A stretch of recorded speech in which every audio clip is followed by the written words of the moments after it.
with cars and speed. It was here that men first tested their machines and their nerve against the measured mile. And it was here that the sport of stock car racing began. Appropriately, it was Daytona's own Bill France who founded NASCAR in 1947. France believed that fans would support racing if the cars were similar to the ones they drove on the streets. He was right. Grand National Racing quickly moved from the Daytona sand to dozens of local dirt tracks and eventually to the paved ovals at places like Darlington and Martinsville. But by 1959, Bill France was ready to give the sport another boost by unveiling his masterpiece. The location? Where else? Daytona. The creation, the grandest racetrack ever conceived. It would thrust NASCAR into a new era, a time of superstars and super speedways. He sends this pitch towards second base. Got him for the out. After 4 innings, Cincinnati trails by 1.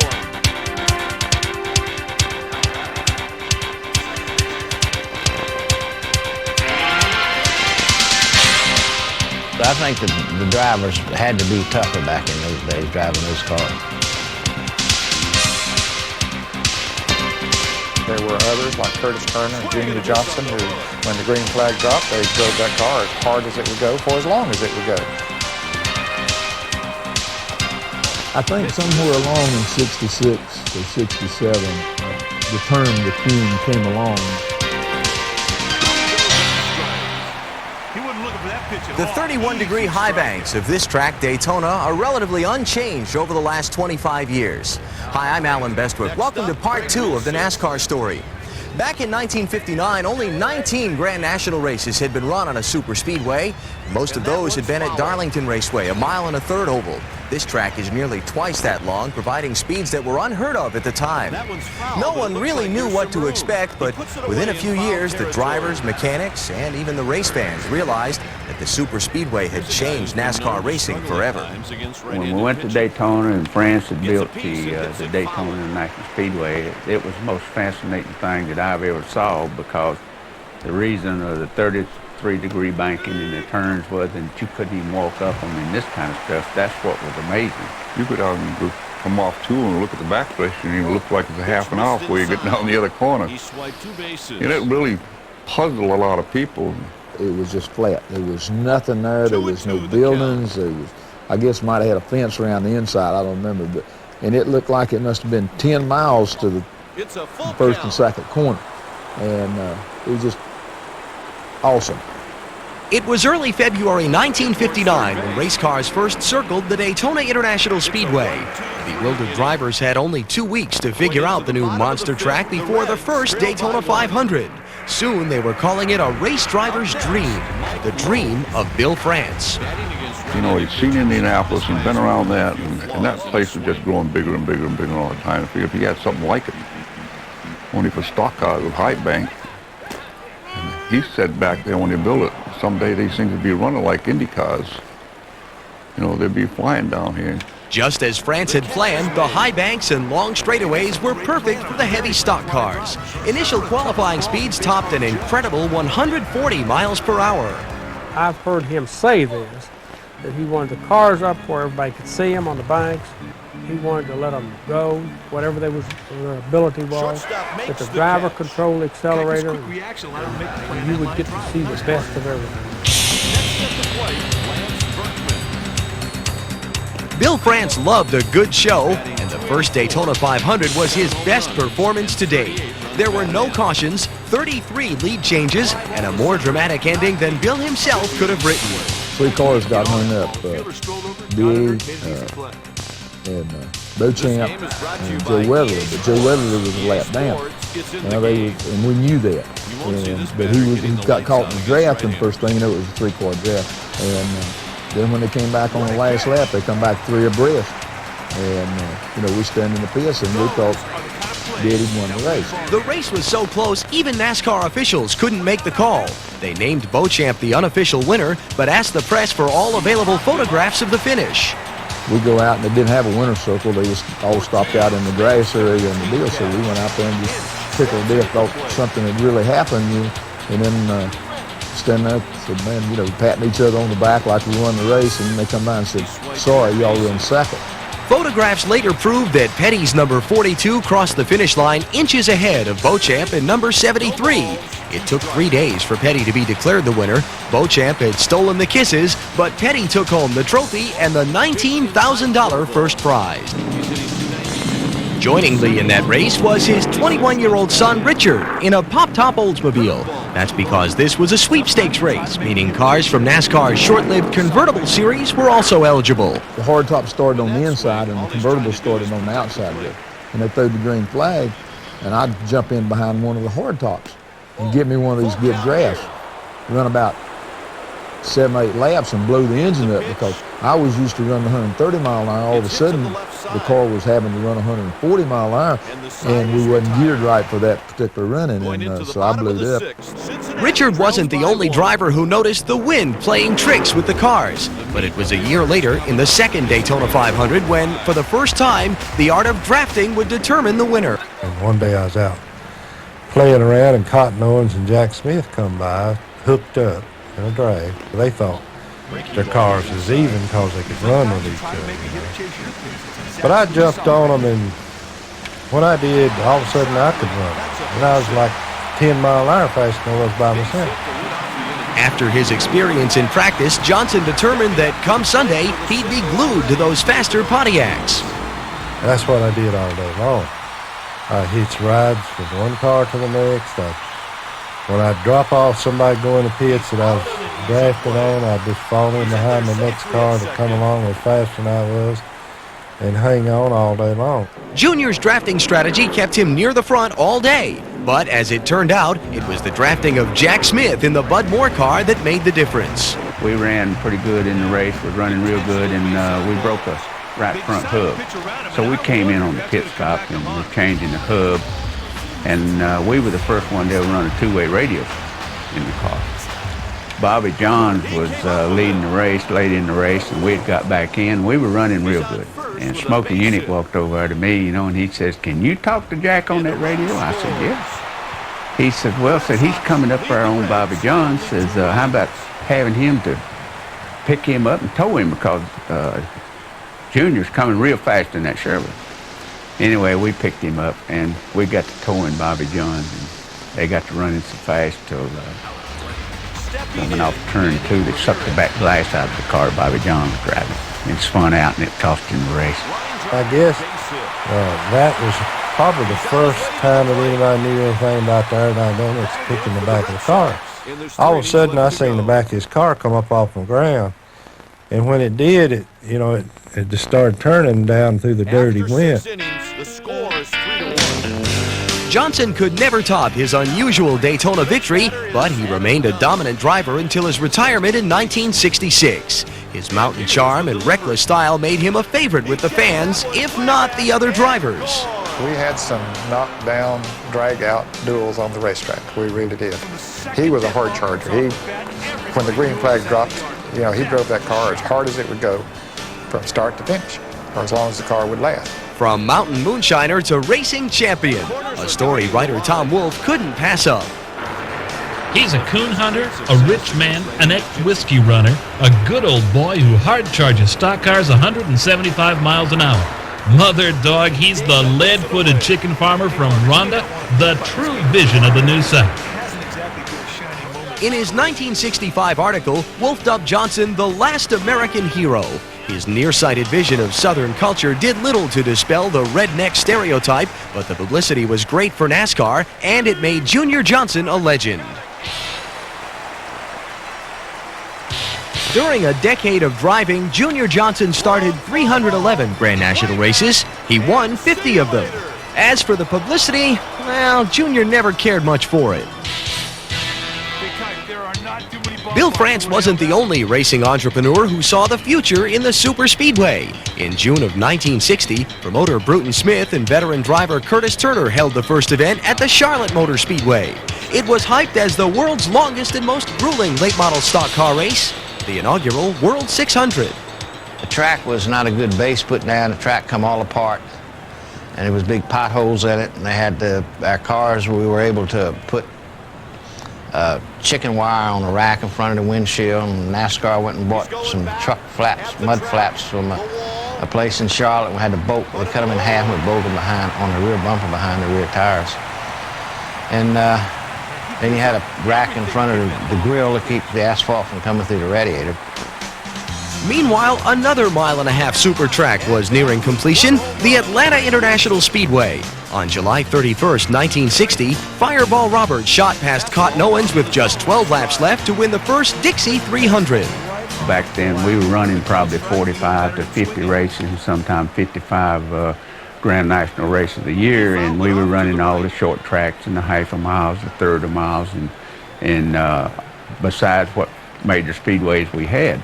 So as Charlotte came along, they built a racetrack, and then Atlanta, and then Rockingham, as they all came along and started building the major speedways, as it all started falling together, and things went to getting the better, and we got more prize money, got more sponsors into the race.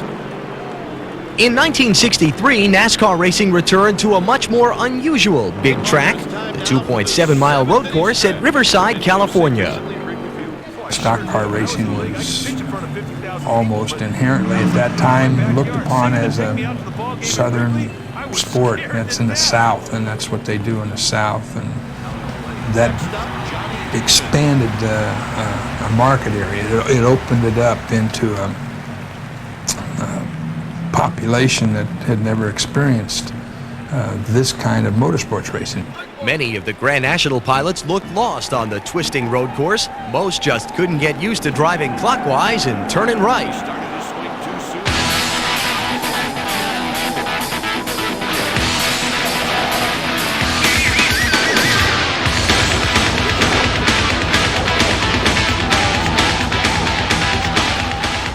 Not surprisingly, road course veteran Dan Gurney took the checkered. From 1963 to 1968, he won 5 of the 6 races held at Riverside. As the tracks were changing, so were the men who raced on them. Old jockeys like Herb Thomas, Cotton Owens, and Fonty Flock turned in their zilks. One of the greatest losses came in a Daytona qualifier in 1961. Lee Petty and Johnny Beauchamp, the same men who orchestrated the track's first fabulous finish, spun in turn 3 and sailed up and over the guardrail. Beauchamp never raced again. Petty returned to racing briefly, but soon retired due to his injuries. He said, "We all going home," and talking to my brother and myself, and go to town, buy another car, and get started on, get another car built. And he said, "Me and your mother will be home. We'll probably be home by Friday." And he's all doped up. He doesn't know what's going on anyway. He's laying there all beat up. And I said, "Okay." So we take off, and Friday in 4 months he finally comes home. I mean, they kept him down there 4 months before they was able to get him out. So he was hurt up pretty bad.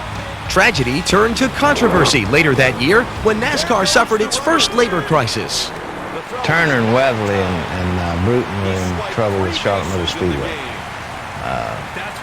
They had to repave it, so they got in a lot of financial troubles. And I guess Turner was going to borrow money from the Teamsters to get the speedway out of Hopton. And I guess this is everything, the word that went around. And in order for the Teamsters to loan them money, they wanted to organize the race drivers into the union. For Turner, the timing seemed right. While the sport was expanding, even some of the better drivers struggled to make meal money. Of course, we always wanted to have increased prize money and better conditions to race under. But Bill France and his group were doing the best they could. Sometimes we couldn't see that from our side of the sport, but we were looking for improvements. Turner gained the support of some of the top drivers, including Joe Weatherly, Fireball Roberts, and Tim Flock. Bill France was furious. He quickly called an emergency meeting with the drivers. And he was serious about he was going to protect NASCAR any way he had to. And that anybody who wanted to run this race could, anybody that didn't could leave, but there's going to be no Teamsters involved in it. France was clear. No Teamster would ever race in his NASCAR. Most of the union supporters backed down, leaving only Turner and Flock to face France's wrath. Big Bill moved swiftly and banned the 2 drivers for life. 2 of NASCAR's finest were gone. I think that's one reason that NASCAR has grown as much as it has over the years and has built the respect that it has, is because that France chose to run the thing himself. We've seen other racing organizations that are run by committees, and they just don't get along as well and don't grow as well as NASCAR has. As the old veterans fell off the pace, younger drivers took their place up front. Lee Petty won his third NASCAR championship in 1959. His son Richard almost won his first in 1960, coming in a close second to Rex White. Then after Lee's crash, Richard was forced to take the reins at the Petty stable. I was like 23 years old. My mother and father had always run the business. Daddy did the engineer and told us what to do on the cars. Mother took care of all the bills and all this kind of stuff. And all of a sudden, my brother and myself were put into the situation of running Petty Enterprises and looking after the Petty family. But the young Petty wasn't the only newcomer on the tracks. Another second-generation driver, Buddy Baker, began trying his hand, as did Fred Lorenzen, David Pearson, and Nelson Stacy. In '61, Stacy shocked the veterans by winning the Southern 500 in only his 13th race. But it was another young driver who would be the real surprise of 1961. In only his third season, Ned Jarrett won the NASCAR championship. Banking on consistency, he finished in the top 10 in 34 of 46 races. I think the key to the success in winning the championship in 1961 was my style of driving and not punishing the car so much that we were sitting on the sidelines too much at the end of the race. You know, the point system today rewards consistency. I would say that the point system that was in effect back in those days rewarded consistency even more, because I only won one race in winning the championship in 1961. That's not the way I wanted to do it, and I vowed to myself that I would win it again and would win more races and feel better about it. Jarrett got his chance to feel better in 1965. This time he won 13 races and his second Grand National Championship.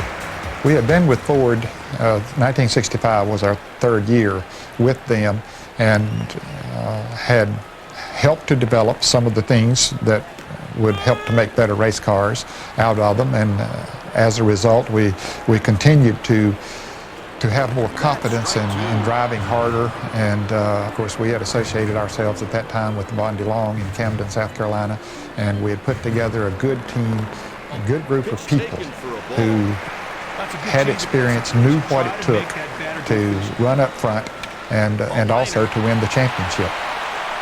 It was also in 1965 at Darlington that Ned learned never to doubt a preacher's premonition. I was standing in the pits at Darlington going over the strategy of the race with the crew, and a gentleman walked up and introduced himself as a minister from Orangeburg, South Carolina, and he said, "Ned," he said, "I got a very special feeling that you're going to win this race today," and he said, "I want you to know that." And he said, "I also want you to know that 2 years ago," he said, "I had this very same feeling." And he said, "I went up to Fireball Roberts and told him the same thing that I'm telling you before the race, and sure enough, Fireball won that race." Early in the race, many of the top competitors were taken out by accidents, like this one that sent Cale Yarborough sailing over the guardrail. Late in the race, Jarrett's car had overheating problems. Ned was third, well behind Fred Lorenzen and Darrell Derringer. That's a single. You don't see that very often, Kyle. You get a base hit on a check swing. Miraculously, within 6 laps, both their cars had mechanical problems. Ned nursed his Ford through the remaining miles to win the Southern 500. That was one of the races that I had set a goal to win. It was the oldest 500-mile stock car race, and I still believe is run on the toughest track there is, and it gives you a great feeling of accomplishment to win there. Ned Jarrett's career moved faster than his number 11 Ford. It started when he decided to buy one of Junior Johnson's used race cars with a bad check. They wanted $2,000 for it, and there was a race at Myrtle Beach, South Carolina on Saturday night, and one at Charlotte at an old fairgrounds track, a half-mile dirt track, on Sunday afternoon. And each of those races paid $950. And I said, I'll go win both of those races, and that's $1,900, and I can scrape up that other $100 before the bank opens on Monday morning. Well, they laughed, but I was serious. Always a believer, Jarrett did just that. He won the 100-miler at Myrtle Beach despite getting severe cuts on his hands from a bad steering wheel. Then he worked all night to prepare for the next race, leaving him in no shape to drive. We got in the race at Charlotte, and I was running along in 4th place, and everything was looking good. But fortunately, Junior Johnson was driving the Wood Brothers car, and he had a problem with it. And the caution came out, so I wheeled in and got Junior behind the wheel of my car, and he went on and won the race. So we did have the $1,900 at the end to cover the check. So that's really how I got into the Grand National Racing. They brought in the closer, Keith Fulton. Before his sudden retirement in 1966, Ned Jarrett had raced in 352 Grand National events. He won 50 of them, the same number as his friend and arch rival, Junior Johnson. Along with the super speedways, another big change came to NASCAR in the early 60s, open factory sponsorship. The fans came as much to watch the brand of car as they did the driver, because I know up where I lived in the Carolinas, you didn't hear somebody say, old David Pearson's going to take that, go out and wear out Richard Petty or whatever. It was, Pearson will take that old Ford or Pontiac or whatever he's running, and he'll whip that Plymouth or Dodge that Richard Petty's driving. When it went over, when it started getting publicity, when it started getting pictures in the paper, when it started making headlines in some sports section, then you saw the factory saying, look, we should look into that. We should see what's going on. Feeling that involvement in such a reckless and dangerous sport made for bad press, the American manufacturers had jointly agreed to get out of racing in 1957. The fact is, their support simply moved underground. They continued to quietly funnel parts and know-how to the top teams. Then in 1962, Ford announced it was breaking the silence. They announced that they were going to have 4 teams starting in 1963, and I was flattered that they came to me to be one of those 4 teams, and that they would offer the technical assistance and some money. Then it was $2,000 per race for any event that was 250 miles or longer. There were 17 of those events back then, so we had $34,000 in cash. That was our sponsorship money, plus the cars and the parts that Ford Motor Company would offer. Those parts for the factory Ford teams made their first stop at the shops of Holman Moody in Charlotte, North Carolina. No one was better at turning a stock car into a race car. Back then, you were just about running stock cars. And that's what happened at Holman Moody. Me, mostly myself, come up with all the stuff for the spindle and steering linkage and the heavy-duty stuff so somebody didn't get hurt, so it just didn't break. And to start with, they quite didn't want to go along with that because they were running stock cars. But finally, we got them to see, the stock cars are fine. When you keep breaking them all day, by and by, you don't have a show, half the field's gone. Ford's leap back in the racing game paid off immediately. Ford won 23 races in 1963 compared with only 6 the year before. Their star player was Holman Moody's new golden boy, Fred Lorenzen. He was one of those guys you just had to keep cooled down all the time. He used to get mad at me all the time. I give him hell about something, when he stopped and give him a drink of water and tell him what he's doing wrong or something, and he'd get mad, throw the water at you, and he'd all upset, Nothing could cool down Freddie Lorenzen in 1963. He finished in the top 5 in 21 races and won 6 of them. He became the first driver ever to win more than $100,000 in a single season. What's more impressive, he did it in only 29 starts, as Ford didn't sponsor him in the short 100-mile events. Fred Lorenzen, to make a long story short, was probably one of the most nervous racers I've ever known, or been around, or been close to, but I had a heart bigger than an automobile. He was all heart, all serious, and smart. A former USAC champion, Lorenzen moved south in 1960 and within a year had landed the Holman Moody ride. Despite their frequent disagreements, he credits much of his early success to Moody, including his first big win in 1961 at Darlington. He kept trying to pass Turner down, and he couldn't get by after Turner shut him off up in a wall. And I had already bugged him about that, You just keep playing like a dumb kid going up there, and he'll shut you off. And when there's a lap or something to go, just pull that stuff when he moves up, dive underneath him, and move him out of there. And he did that, and Turner was so mad that after Freddie won the race, he went over and ran him in the backstretch.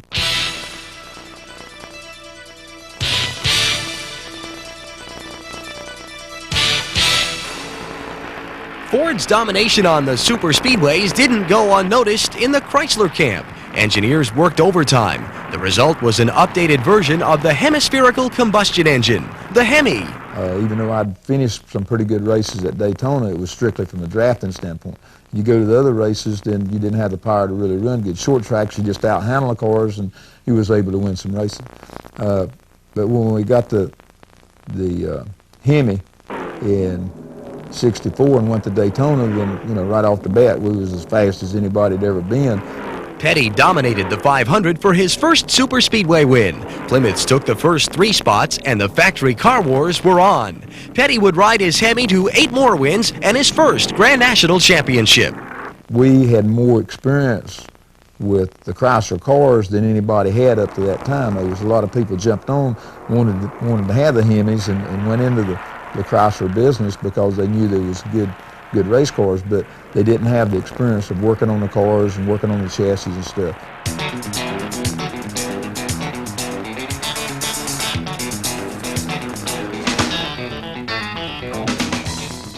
The eventual loser in the battle of the Big Three was General Motors. From 1960 to '62, they excelled in providing secretive support for the dominant Pontiacs. But as Ford and Chrysler surfaced, GM retreated. Joe Weatherly started driving for me in 1961. Well, we won the championship. Back then it was the Grand National Championship in 1962 and 1963. We were running a Pontiac.